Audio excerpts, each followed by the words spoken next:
ನಮಸ್ಕಾರ ಪ್ರಿಯ ವೀಕ್ಷಕರೇ, ಕಾಂಗ್ರೆಸ್ನಲ್ಲಿ ರಾಜಕೀಯ ಬಾಂಬ್ ಸ್ಫೋಟ ಆಗುತ್ತಾ? ಇವತ್ತು ದೆಹಲಿಯಲ್ಲಿ ಎಐಸಿಸಿ ರಾಷ್ಟ್ರೀಯ ಅಧ್ಯಕ್ಷ ಮಲ್ಲಿಕಾರ್ಜುನ ಖರ್ಗೆ ಮತ್ತು ಲೋಕಸಭೆಯ ಪ್ರತಿಪಕ್ಷ ನಾಯಕ ರಾಹುಲ್ ಗಾಂಧಿ ಅವರ ಜೊತೆ ರಾಜ್ಯದ ಮುಖ್ಯಮಂತ್ರಿ ಸಿದ್ದರಾಮಯ್ಯ ಮತ್ತು ಉಪಮುಖ್ಯಮಂತ್ರಿ ಡಿ.ಕೆ. ಶಿವಕುಮಾರ್ ಅವರ ಚರ್ಚೆಯ ಬಳಿಕ ಇಂಥದ್ದೊಂದು ಮುಖ್ಯ ಪ್ರಶ್ನೆ ಎದುರಾಗಿದೆ. ಈ ಸಭೆಯಲ್ಲಿ ರಾಜ್ಯದ ನಾಯಕರಿಗೆ ರಾಹುಲ್ ಗಾಂಧಿ ಹಿಗ್ಗಾಮುಗ್ಗ ತರಾಟೆಗೆ ತೆಗೆದುಕೊಂಡಿದ್ದಾರೆ. ಜೊತೆಗೆ ಇದರಿಂದಾಗಿ ಕಾಲ್ತುಳಿತ ಘಟನೆಯಿಂದಾಗಿ ಕಾಂಗ್ರೆಸ್ಸಿಗೆ ಡ್ಯಾಮೇಜ್ ಆಗಿದೆ, ದೊಡ್ಡ ಮಟ್ಟದಲ್ಲಿ ಧಕ್ಕೆ ತಂದಿದೆ ವರ್ಚಸ್ಸಿಗೆ ಅಂತ ಚೀಮಾರಿಯ ಧ್ವನಿಯಲ್ಲಿ ಮಾತಾಡಿದ್ದಾರೆ. ಇದರಿಂದ ನನಗೆ ಬೇಸರ ಆಗಿದೆ ಅಂತ ಅಸಮಾಧಾನ ವ್ಯಕ್ತಪಡಿಸಿದ್ದಾರೆ. ಅದಕ್ಕೋಸ್ಕರ ಪಕ್ಷ ಮತ್ತು ಸರ್ಕಾರಕ್ಕೆ ಮೇಜರ್ ಸರ್ಜರಿ ಮಾಡ್ತೇನೆ, ನನ್ನ ಕಮ್ಯುನಿಕೇಶನ್ಗೆ ಕಾಯಿರಿ ಅನ್ನುವಂತಹ ಸಂದೇಶವನ್ನ ರವಾನೆ ಮಾಡುವುದರ ಮೂಲಕ ರಾಜ್ಯ ಕಾಂಗ್ರೆಸ್ ನಾಯಕರು ಬೆಚ್ಚಿ ಬೀಳುವಂತೆ ಮಾಡಿದ್ದಾರೆ. ಹಾಗಾದರೆ ರಾಹುಲ್ ಗಾಂಧಿ ಕಳಿಸಿರುವ ಸಂದೇಶ ಏನು?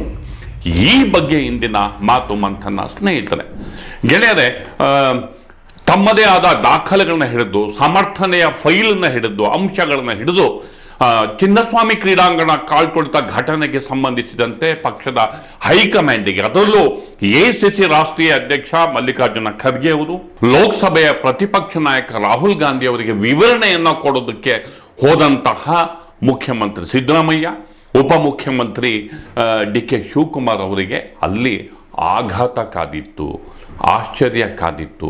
ಇವರು ಹೋಗೋ ಹೊತ್ತಿಗೆ ಎಲ್ಲ ವಿವರಣೆಯನ್ನ ರಾಹುಲ್ ಗಾಂಧಿ ಅವರು ಪಡ್ಕೊಂಡಿದ್ರು, ಎಲ್ಲ ಸೋರ್ಸಸ್ ಇಂದ ಮಾಹಿತಿಯನ್ನ ಪಡ್ಕೊಂಡಿದ್ರು. ಅವರು ನಮ್ಮ ನಾಯಕರ ಮೇಲೆ ಚಾರ್ಜ್ ಮಾಡೋದಕ್ಕೆ ಕಾಯ್ತಾ ಇದ್ರು. ರಾಹುಲ್ ಗಾಂಧಿ ಅವರು ಅಪ್ಸೆಟ್ ಆಗಿದ್ರು. ನಾನು ಅಪ್ಸೆಟ್ ಆಗಿದ್ದೀನಿ, ಪಕ್ಷಕ್ಕೆ ಡ್ಯಾಮೇಜ್ ಆಗಿದೆ, ವರ್ಚಸ್ಸಿಗೆ ಧಕ್ಕೆ ಆಗಿದೆ. ಚಿನ್ನಸ್ವಾಮಿ ಕ್ರೀಡಾಂಗಣದಲ್ಲಿ ಕಾರ್ಯಕ್ರಮ ಹೇಗೆ ನಡೀತು? ವಿಧಾನಸೌಧದ ಮುಂದೆ ಅಷ್ಟೊಂದು ದೊಡ್ಡ ಕಾರ್ಯಕ್ರಮ ನಿಯೋಜಿಸುವ ಅಗತ್ಯ ಇತ್ತ? ಅದೊಂದು ಖಾಸಗಿ ಆದಂತಹ ಟೀಮು, ಅದರ ರೂವಾರಿಗಳು ಯಾರು? ಅಲ್ಲಿ ಯಾಕೆ ಕಾರ್ಯಕ್ರಮ ನಡೀತು? ಚಿನ್ನಸ್ವಾಮಿ ಕ್ರೀಡಾಂಗಣದಲ್ಲಿ ಕಾಲ್ತುಳಿತ ಘಟನೆ ಹೇಗಾಯಿತು? ಪೊಲೀಸರ ಪಾತ್ರ ಏನು? ಕನ್ಫ್ಯೂಷನ್ಸ್ ಯಾಕಾಯಿತು? ಹೀಗೆ ಪ್ರಶ್ನೆಗಳ ಸರಮಾಲೆಯನ್ನು ಅವ್ರು ಹಾಕಿತು. ಅಂದ್ರೆ ಇವರು ವಿವರಣೆಗಿಂತ ಹೆಚ್ಚಾಗಿ ಅವರು ಕೇಳಿದ ಪ್ರಶ್ನೆಗಳೇ ಹೆಚ್ಚಿತ್ತು. ಪೊಲೀಸ್ ಇಲಾಖೆಯವರು ನಮಗೆ ಕಷ್ಟ ಆಗುತ್ತೆ ಅಂತ ಹೇಳಿದ ಬಳಿಕವೂ ಆ ಕಾರ್ಯಕ್ರಮವನ್ನ ಯಾಕೆ ನಡೆಸಿದ್ರಿ? ಕಾಲ್ತುಳಿತದಲ್ಲಿ ಜನ ಸಾಯ್ತಿರ್ಬೇಕಾದ್ರೆ ಚಿನ್ನಸ್ವಾಮಿ ಕ್ರೀಡಾಂಗಣದ ವಿಜಯೋತ್ಸವದಲ್ಲಿ ಯಾಕೆ ಪಾಲ್ಗೊಂಡ್ರಿ? ಹೀಗಾಗಿ ಇದು ಪಕ್ಷಕ್ಕೆ ಧಕ್ಕೆ ಆಗಿದೆ. ಸಾರ್ವಜನಿಕರ ಮಟ್ಟದಲ್ಲಿ ಕಾಂಗ್ರೆಸ್ ಪಕ್ಷದ ಘನತೆಗೆ ಚ್ಯುತಿ ಬಂದಿದೆ. ಕಾಂಗ್ರೆಸ್ ಪಕ್ಷದ ವರ್ಚಸ್ಸು ಕಡಿಮೆ ಆಗಿದೆ. Certainly, we are very much concerned about every human life. We are the party are very much matter about the human life. Unfortunately, an incident happened. Anyway, government of Karnataka has already ordered a judicial inquiry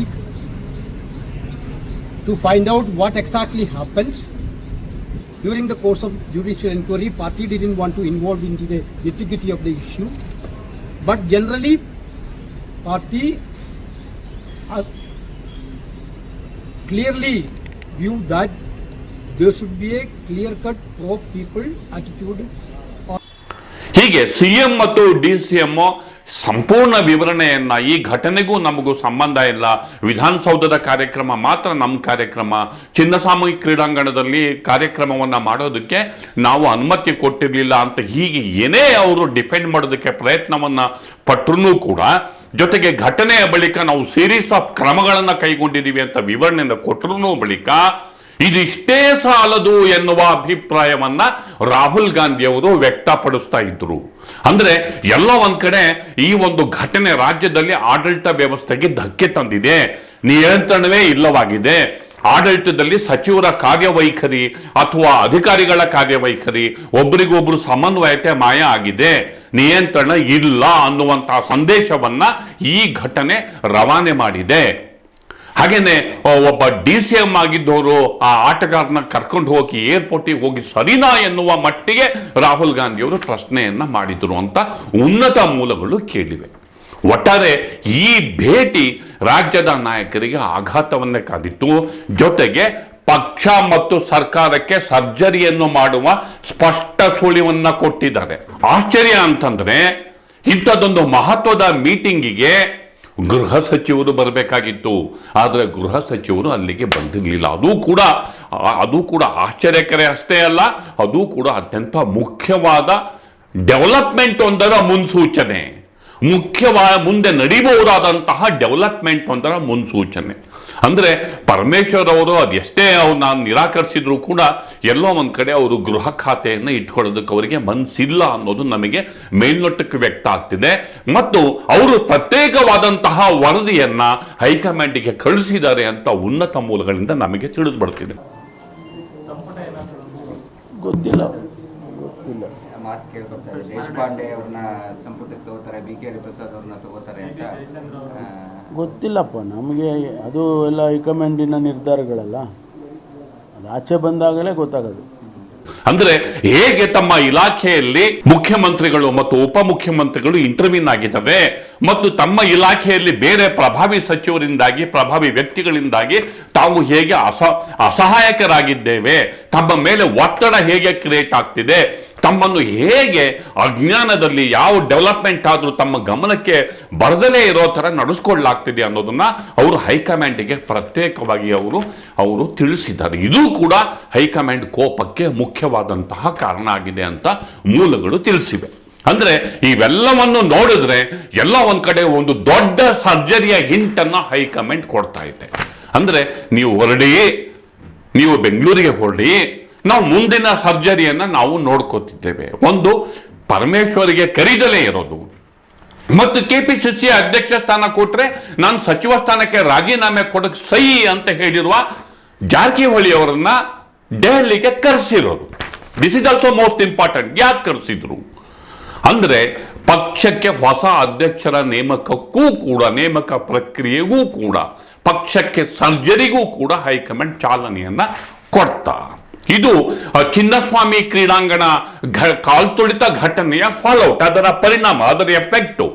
ಅಂದ್ರೆ ಎಲ್ಲ ಒಂದ್ ಕಡೆ ಸಚಿವರ ಮೇಲೆ ನಿಯಂತ್ರಣದ ಅಗತ್ಯ ಇದೆ, ಈ ಸರ್ಕಾರದ ಮೇಲೆ ನಿಯಂತ್ರಣದ ಅಗತ್ಯ ಇದೆ.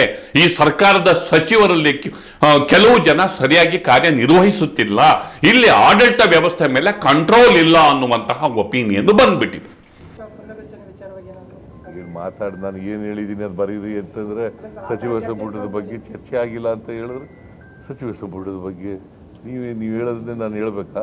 ಸರ್, ಕಳೆದ ಬಾರಿ ಮೇ ತಿಂಗಳ ನಂತರದಲ್ಲಿ ಆಗಬಹುದು ಅನ್ನುವಂತ ಮಾತನ್ನು ತಾವೇ ಹೇಳಿದ್ರಿ. ಹಾಗಾಗಿ ಯಾರು ನಿನ್ಗೆ ಹೇಳಿದ್ನ? ಅಲ್ಲ, ಕಳೆದ ಬಾರಿ ನಿನಗೆ ಹೇಳಿದ್ನ? ಮೇ ತಿಂಗಳ ನಂತರದಲ್ಲಿ ನಿನಗೆ ಹೇಳಿದ್ನ? ದೆಹಲಿಗೆ ಬಂದಂತ ನಿನಗೆ ಹೇಳಿದ್ದೀನಯ್ಯ? ಸುಮ್ಮನೆ ಏನೋ ಕತೆ ಹೇಳಕ್ಕೆ ಪ್ರಶ್ನೆ ಕೇಳಬಾರ್ದು. ಆಗಬಹುದು ನಿಮ್ಮ ಜೊತೆ ಹೇಳಿದ್ನಾ?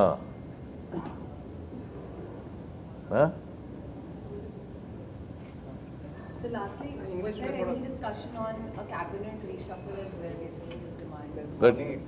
That was not discussed at all. ಇದರಿಂದಾಗಿಯೇ ಇನ್ನು ಕೆಲವೇ ದಿನಗಳಲ್ಲಿ ಈ ಸರ್ಜರಿಯ ಪ್ರಕ್ರಿಯೆ ಸಚಿವ ಸಂಪುಟ ಸರ್ಜರಿಯ ರೂಪದಲ್ಲಿ ಹೋಮ್ ಮಿನಿಸ್ಟರ್ ಚೇಂಜ್ ಆಗ್ಬೋದು, ಅಥವಾ ಹೋಮ್ ಮಿನಿಸ್ಟರ್ಗೆ PWD ಖಾತೆ ಸೇರ್ಬೋದು, ಅಥವಾ PWD ಮಂತ್ರಿ KPCC ಅಧ್ಯಕ್ಷರಾಗ್ಬೋದು. ಹೀಗೆ ಸೀರೀಸ್ ಆಫ್ ಇನ್ಸಿಡೆಂಟ್, ನಾನು ಉದಾಹರಣೆ ಹೇಳ್ತಿರೋದು, ಹೀಗೆ ಸೀರೀಸ್ ಆಫ್ ಬದಲಾವಣೆಗಳು, ಸೀರೀಸ್ ಆಫ್ ಒಂದು ಸರ್ಜರಿ ಇಲ್ಲಿ ಆಗುವ ಸಾಧ್ಯತೆ ನಿಶ್ಚಳವಾಗಿದೆ. CM ಇರ್ಬೋದು, DCM ಇರ್ಬೋದು, ಯಾರೇ ಇರಬಹುದು, ಇಲ್ಲಿ ಇದೀಗ ಒಂದು ಚಾಟಿ ಏಟು ಕೊಡುವ ಅಗತ್ಯ ಇದೆ.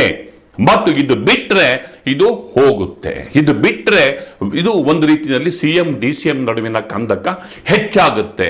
ಇದು ಬಿಟ್ರೆ ಎಲ್ಲ ಒಂದ್ ಕಡೆ ಭಿನ್ನಾಭಿಪ್ರಾಯಗಳು ಹೆಚ್ಚಾಗಿ ಪಕ್ಷಕ್ಕೆ ಡ್ಯಾಮೇಜ್ ಆಗುತ್ತೆ ಅನ್ನುವ ಸುಳಿವು ಹೈಕಮಾಂಡಿಗೆ ಸಿಕ್ಕಿರೋದ್ರಿಂದ ಈಗ ಪಕ್ಷವನ್ನ ನಿಯಂತ್ರಣಕ್ಕೆ ತೆಗೆದುಕೊಳ್ಳೋದಕ್ಕೆ, ಸರ್ಕಾರವನ್ನ ನಿಯಂತ್ರಣಕ್ಕೆ ತೆಗೆದುಕೊಳ್ಳುವಂತೆ ಒಂದು ಕಾರ್ಯಯೋಜನೆಯನ್ನ ರೂಪಿಸ್ತಾ ಇದೆ. ರಾಜ್ಯದ ನಾಯಕರು ವಾಪಸ್ ಬರ್ತಿದ್ದ ಹಾಗೆಯೇ AICC ನಾಯಕರು ಕೂತು ಸೂತ್ರವೊಂದನ್ನು ರೂಪಿಸ್ತಾರೆ. ಈ ಸೂತ್ರದ ಅನುಸಾರ ಮುಂದಿನ ದಿನಗಳಲ್ಲಿ ಹಂತ ಹಂತವಾಗಿ ಕಾರ್ಯಾಚರಣೆಯನ್ನು ನಡೆಸ್ತಾರೆ ಅನ್ನುವಂತಹ ಮಾಹಿತಿ ನನಗೆ ಲಭ್ಯ ಆಗಿದೆ. ಮತ್ತಷ್ಟು ವಿವರಗಳನ್ನ ನಾನು ನಿಮಗೆ ಕೊಡ್ತಾ ಹೋಗ್ತೀನಿ.